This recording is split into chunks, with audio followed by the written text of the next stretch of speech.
Welcome back to the channel guys. आज की video में हम लोग बात करने वाले हैं central mine planning and design institute के आईपीओ के बारे में। अब ये अगेन भाई उसी कंपनी का सब्सिडरी कंपनी का आईपीओ है जिसका आपने भारत कोकिंग कोल का आईपीओ देखा था। कोल इंडिया लिमिटेड का ही ये सब्सिडरी कंपनी का आईपीओ रहने वाला है। अगर आपके पास कोल इंडिया के शेयर्स 11 मार्च या फिर उससे पहले अपने डीमैट अकाउंट में थे तब आप इसमें शेयर होल्डर कैटेगरी में अप्लाई करने के लिए भी एलिजिबल रहेंगे। बट अगर इसके बाद आपने इस डेट के बाद इसको बाई करा है then please guys shareholder category में अप्लाई मत करना, आपकी वैसे ही एप्लीकेशन रिजेक्ट हो जाएगी। अगर बात करें इसकी डिटेल्स की, ये जो आईपीओ रहने वाला है कंप्लीट ऑफर फॉर सेल रहेगा। 1842.12 करोड़ रुपीस का पूरा इशू साइज रहने वाला है। ये कंपनी 10 करोड़ 71 लाख शेयर्स को सेल करने वाली है। इसका कोई भी पैसा इस कंपनी को नहीं मिलेगा। 12,280 करोड़ के मार्केट कैप में ये अपने आप को लेके आ रहे हैं। इस आईपीओ की डेट्स की बात करें तो 20 मार्च को ये स्टार्ट होगा, 24 मार्च को ये क्लोज हो जाएगा। रिफंड्स और शेयर्स क्रेडिट वेडनेसडे 25 मार्च को पता लगेंगे एंड ये लिस्ट हो जाएगा 30 मार्च को। अगर इसके लॉट साइज की बात करी जाए, ये मेन बोर्ड कैटेगरी में आईपीओ लेकर के आ रहे हैं। रिटेल कैटेगरी में मिनिमम एक लॉट की तो आपको एप्लीकेशन लगानी होगी 80 शेयर्स की, जिसके 13,760 रुपए की बिड लगेगी। स्मॉल एचएनआई कैटेगरी में मिनिमम 15 लॉट्स की एप्लीकेशन लगानी होगी 1200 शेयर्स के, जिसके 2,06,400 रुपए की बिड लगेगी। एंड बिग एचएनआई कैटेगरी में मिनिमम 73 लॉट्स की एप्लीकेशन लगेगी 8,840 शेयर्स की, जिसके लिए आपको 10,04,480 रुपए की बिड लगानी होगी। अब अगर आप शेयर होल्डर कैटेगरी में अप्लाई करने के लिए एलिजिबल है ना, तो या तो आप एक शेयर होल्डर कैटेगरी प्लस एक रिटेल कैटेगरी में अप्लाई कर सकते हैं, या फिर share holder category plus small HNI या फिर बिग एचएनआई के बीच में आप अप्लाई कर सकते हैं। उसके साथ यहाँ पे आपको एम्प्लॉय कोटा भी देखने को मिलता है एंड उसका मतलब यही है कि आप shareholder category plus retail category plus employ quota में भी अप्लाई कर सकते हैं अगर आप इस कंपनी के एम्प्लॉय है तो। उसके साथ ही भाई एम्प्लॉयज के लिए यहाँ पे 8 रुपए का डिस्काउंट भी दिया गया है। अगर इसके प्राइस बैंड की बात करी जाए, 163 to 172 रुपीज पर शेयर पे अपने आईपीओ को लेकर आ रहे हैं। बीएसई एनएससी दोनों जगह ही ये कंपनी लिस्ट होगी एंड प्रमोटर भाई इसका और कोई नहीं, कोल इंडिया है, प्रेसिडेंट ऑफ इंडिया है। ये एक सरकारी कंपनी है जो कि लिस्ट होने के लिए आ रही है। अब ये कंपनी करती क्या है? वेल ये कंपनी 1974 में इनकॉर्पोरेट हुई थी central mine planning and design institute limited नाम से। अब इसका जो मेन क्लाइंटल है वो और कोई नहीं, कोल इंडिया है। ये बेसिकली गाइस एक सरकारी कंपनी है एंड इसका जो मेन कस्टमर है वो कोल इंडिया ही है। बचे हुए गाइस जो इनका बिजनेस आता है ये अदर एक्टिविटीज से आता है। अब इसका कंप्लीट आपको बाइफर्केशन भी बता दे रहा हूँ। ये जो कंपनी है ये geological exploration and resource evaluation करती है, जिसका मतलब ये रहता है कि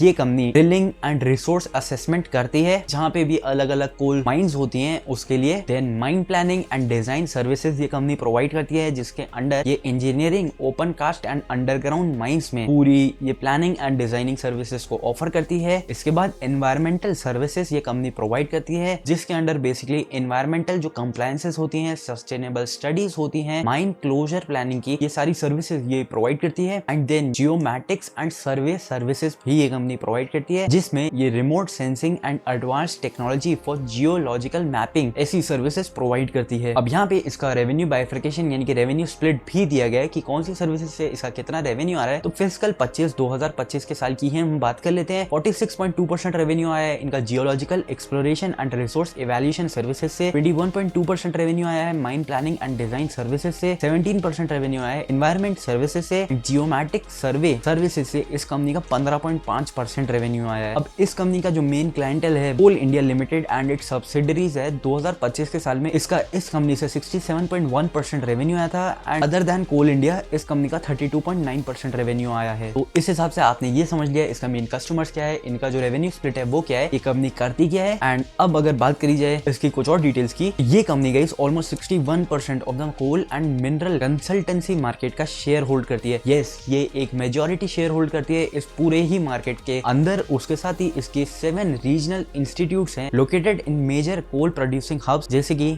आसनसोल, धनबाद, रांची, नागपुर, बिलासपुर, सिंगरौली एंड भुवनेश्वर। जो हेडक्वार्टर है ये रांची झारखंड में है। एंड इस कंपनी के ऑलमोस्ट 900 मल्टी डिसिप्लिनरी प्रोफेशनल्स हैं जो कि इनके यहाँ पे काम कर रहे हैं, ranging from mining engineers to environmental scientist. तो ये यही था इस कंपनी के बारे में। एंड ये मोटा मोटा है भाई ये कंपनी करती क्या है, कितनी बड़ी कंपनी है, क्या क्या इंस्टीट्यूट बेसिस में ये अपनी सर्विसेज प्रोवाइड करती है। एंड मेनली भाई ये ऐसे ही एरियाज में सिचुएटेड है जहाँ पे ऐसी माइंस आपको देखने को मिलती हैं। तो अब भाई बात कर लेते हैं इसके फाइनेंशियल्स के बारे में। यहाँ पे हमें 2025 31 दिसंबर का भी डेटा दे रखा है, बट क्योंकि ये केवल 9 मंथ्स का डेटा है हम इसके बारे में बात नहीं करेंगे। हम 31 मार्च 2025 तक के ही डेटा को देखेंगे। इस रेवेन्यू बेसिस में 2023 में इसका 1400 करोड़ का रेवेन्यू था, 2024 में इंक्रीज होकर के 1770 करोड़ पे आया। देन 2025 में इंक्रीज करके 2177 करोड़ पे आ चुका है। बट 31 दिसंबर 2025 तक का जो डेटा है इसके हिसाब से 31 मार्च 2026 में ये company guys almost flat to no growth ही अपने सेल्स में शो करने वाली है। इसका ऑलमोस्ट गाइस 2000 करोड़ तक का ही रेवेन्यू आ सकता है, जिसके हिसाब से इसके ओवरऑल फाइनेंशियल्स डिक्लाइन ही कर रहे हैं। बट अगर आप इसके प्रॉफिट आफ्टर टैक्स को देखते हैं 2023 में 296 करोड़ पे थे, 2024 में 503 करोड़ पे था, 2025 में इंक्रीज होकर के 666 करोड़ पे पहुंच गया, 31 दिसंबर 2025 तक ये 425 करोड़। इसके हिसाब से ये ऑलमोस्ट 550 करोड़ तक का ही प्रॉफिट आफ्टर टैक्स रिपोर्ट करने वाले हैं। देन अगेन गाइस 2025 के कंपैरिजन में इसका जो प्रॉफिट ग्रोथ है एंड जो सेल्स ग्रोथ है वो डिक्लाइन ही कर रहा है। अगर आप इसके बोरिंग्स को देखते हैं तो ये नेट जीरो बोरिंग वाली कंपनी है, यस ये एक डेट फ्री कंपनी है। एंड अगर इसके बाकी की परफॉर्मेंस इंडिकेटर्स को देखें तो रिटर्न ऑन कैपिटल एम्प्लॉयड इसका 48.6% है, रिटर्न ऑन नेटवर्थ 36.7% है, ये 30.6 के पैट मार्जिन पे ऑपरेट कर रही है 31 मार्च 2025 तक, जो कि बहुत ही ज्यादा अच्छा नंबर है। अगर आप इसके प्राइस टू बुक को देखते हैं तो ये 6 के प्राइस टू बुक में लेके आ रहे हैं। अब इससे आपको क्या पता लग रहा है, जो भारत कोकिंग कोल का आईपीओ आया था वो अंडर 2 के प्राइस टू बुक में आया था। दो इस कंपनी को हमें प्राइस टू बुक के हिसाब से जज नहीं करना चाहिए क्योंकि ये बैंकिंग कंपनी नहीं है, बट स्टिल गाइस बहुत ज्यादा एक्सपेंसिव वैल्यूएशंस पे आ रही है। प्री आईपीओ जो इसका ईपीएस है 9.34 है, जो कि पोस्ट आईपीओ 7.94 पे आ जाएगा। प्री आईपीओ जो इसका पीए 18.41 है, जो कि पोस्ट आईपीओ 21.65 पे आ जाएगा। 100% की होल्डिंग है प्रमोटर्स की प्री इशू, पोस्ट इशू 85% पे आ जाएगी। एंड इसके हिसाब से भाई इनका दोबारा से ऑफर फॉर सेल एफपीओ कुछ भी आ सकता है क्योंकि 75% से तो कम में इनको होल्डिंग लानी ही पड़ेगी। अगर आप इसके ग्रे मार्केट प्रीमियम को देखते हैं तो फिलहाल मार्केट में इसकी कोई डिमांड नहीं है। 1.74% तक का गेन ये दिखा रहा है, 240 रुपए का गेन इंडिकेट कर रहा है। तो इस हिसाब से अगर आप इसे कंपेयर करते हैं भारत कुकिंग कोल के आईपीओ से, उस आईपीओ की डिमांड मार्केट में बहुत ज्यादा अच्छी थी। वो जब इशू ओपन ही हुआ था वो 50% के ग्रे मार्केट प्रीमियम को इंडिकेट कर रहा था, जो कि यहाँ पे कुछ भी नहीं है। उसके साथ ही भाई उसका जो प्राइस बैंड आया था वो 20 रुपए के आसपास आया था एंड यहाँ पे वो 160 रुपए के आसपास है। उसका जो प्राइस टू बुक था वो भी 1.83 के आसपास था एंड यहाँ पे सीधा 6 के प्राइस टू बुक में कंपनी आई है। उसके साथ ही उसके फाइनेंशियल्स ओवरऑल डिक्लाइन कर रहे थे। यहाँ पे इसके की परफॉर्मेंस इंडिकेटर्स काफी बेटर हैं, बट अगर आप इसके सेल्स ग्रोथ प्रॉफिट ग्रोथ को देखते हैं वो इस साल डिक्लाइन ही कर रही है। तो किस हिसाब से आपको जज करना है, आई एम श्योर भाई आपको समझ आ ही रहा होगा कि मैं क्या इंडिकेट करना चाह रहा हूँ। बाकी इसके लीड मैनेजर्स को भी देख लेते हैं। IDBI capital market services limited और एसबीआई कैपिटल मार्केट्स लिमिटेड इस कंपनी का लीड मैनेजर है। तो इससे हमें यही पता लगता है कि आईपीओ में ओवरऑल सब्सक्रिप्शन के नंबर्स हैं वो आ जाने चाहिए। एंड इस कंपनी ने अपने दो पीयर्स को आइडेंटिफाई कर रखा है, रायट्स लिमिटेड और इंजीनियर्स इंडिया लिमिटेड, जिसमें इंजीनियर्स इंडिया लिमिटेड 10,780 करोड़ रुपए की कंपनी है। इसका जो सेल्स ग्रोथ है ये ऑलमोस्ट 40% का है। इसका जो प्राइस टू बुक है 3.95 है एंड ये भी ऑलमोस्ट डेट फ्री कंपनी है, डेट टू इक्विटी इसका कुछ भी नहीं है। अगर आप टीटीएम बेसिस में इस कंपनी के सेल्स ग्रोथ को देखते हैं एंड प्रॉफिट ग्रोथ को देखते हैं तो भाई ये ऑलमोस्ट 3000 करोड़ का रेवेन्यू करी थी 2025 के साल में, जो कि ये इंडिकेट कर रहा है कि 4000 करोड़ के रेवेन्यू में ये कंपनी इस साल क्लोज करेगी एंड ये इस कंपनी का हाईएस्ट एवर रेवेन्यू रहने वाला है। उसके साथ ही हाईएस्ट एवर प्रॉफिट भी ये कंपनी रिपोर्ट करेगी। तो आई मीन ये इसका जो पीयर है ये बहुत बेटर परफॉर्म कर रहा है एंड ऐसा नहीं है कि ये एक प्राइवेट कंपनी है। इसका जो मेन प्रमोटर है ये और कोई नहीं भाई प्रेसिडेंट ऑफ इंडिया है, ये भी एक सरकारी कंपनी है। बाकी भाई यहाँ पे ओवरऑल म्यूचुअल फंड एंड जो अलग अलग फंड हाउसेस हैं उसी की सारी की डीआईआई की होल्डिंग है। तो मेजॉरिटी ऑफ द होल्डिंग भाई गवर्नमेंट ऑफ इंडिया की है, सरकारी कंपनी है। ये भी बहुत बेटर परफॉर्म करी है सेंट्रल माइन प्लानिंग के कंपैरिजन में। उसके साथ ही भाई अगर आप राइट लिमिटेड को चेक करते हैं तो ये 9254 करोड़ के मार्केट कैप में फिलहाल है, 3.57 का प्राइस टू बुक है। सेल्स ग्रोथ प्रॉफिट ग्रोथ यहाँ कुछ भी नहीं है, डेट भी यहाँ नहीं है। बट जब सेल्स ग्रोथ ही नहीं है तो कंपनी मार्केट शेयर कैसे कैप्चर करेगी, इसके ईपीएस में ग्रोथ कैसे आएगी, ये बहुत ज्यादा सोचने वाली बात है। उसके साथ ही गाइस अगर आप इसके टीटीएम बेसिस में इसके रेवेन्यू को देखते हैं तो ये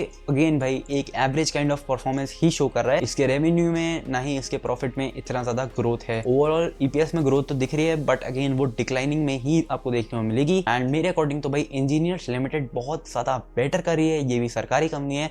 तो सेंट्रल माइन प्लानिंग के इस कंपनी में क्यों आप इन्वेस्ट करेंगे। एंड आज 20 मार्च है जब मैं वीडियो को रिकॉर्ड कर रहा हूँ, आज फर्स्ट डे है जब ये आईपीओ आया है एंड अभी 3:30 बज रहा है, मार्केट अभी क्लोज हुई है। इसमें अगर आप एचएनआई कैटेगरी में देखें तो 0.04 टाइम सब्सक्राइब हुआ है, रिटेल कैटेगरी में भी खाली 0.09 टाइम सब्सक्राइब हुआ है, एम्प्लॉय कैटेगरी में 0.05 टाइम सब्सक्राइब हुआ है एंड शेयर होल्डर कैटेगरी में भी 0.1 टाइम सब्सक्राइब हुआ है। तो इसके हिसाब से सब्सक्रिप्शन के नंबर फिलहाल कुछ भी नहीं है। बट आज फ्राइडे है, लेट्स सी मंडे ट्यूसडे तक क्या रिस्पॉन्स रहता है इस आईपीओ के बारे में एंड उसी बेसिस में मैं पर्सनली अपना डिसीजन लूंगा, क्योंकि यहाँ पे मार्केट में कोई डिमांड नहीं है। फाइनेंशियल्स इसके ऑन अ डिक्लाइनिंग फेज है, केवल इसके फाइनेंशियल्स को देखते हुए इसमें अप्लाई करने का कोई तुक नहीं बनता है। बट यस अगर यहाँ पे भारत कुकिंग कोल जैसी आईपीओ में बम्पर डिमांड आ गई या फिर इसके सब्सक्रिप्शन के नंबर हमें यहाँ पे कुछ पॉजिटिव इंडिकेट करें तब डेफिनेटली यहाँ पे अप्लाई करने का सोचा जा सकता है। बट अगेन फिलहाल कोई क्लियर डायरेक्शन नहीं है एंड इसी वजह से मैं पर्सनली इसमें फिलहाल तो कोई डिसीजन नहीं ले रहा हूँ। ट्यूसडे तक का मैं वेट करने वाला हूँ, मार्केट कंडीशंस इंप्रूव करेंगे, यहाँ पे कोई डिमांड होगी या फिर इसके सब्सक्रिप्शन के नंबर्स काफी अच्छे देखने को मिलेंगे, अब जाके मैं इसमें अप्लाई कर लूंगा। बट यस फिलहाल तो मैं कुछ भी नहीं कर रहा हूँ। एंड यस गाइस ये कोई भी एडवाइस वाली वीडियो बिल्कुल भी नहीं है। मैंने आपको सारी डिटेल्स इसके सारे फाइनेंशियल्स के इंडस्ट्री में जिन कंपनीज को इसी पर्टिकुलर कंपनी ने खुद से ही आइडेंटिफाई करा है उससे भी कंपेयर करके आपको बता दिया है। तो आई एम श्योर इस पर्टिकुलर इंडस्ट्री में भी अगर आपको इन्वेस्ट करना है तो आपको कौन सी कंपनी की तरफ देखना चाहिए। बाकी इस वाली वीडियो के लिए इतना ही, मिलता हूँ बहुत जल्द आपको एक नई वीडियो के साथ। Till then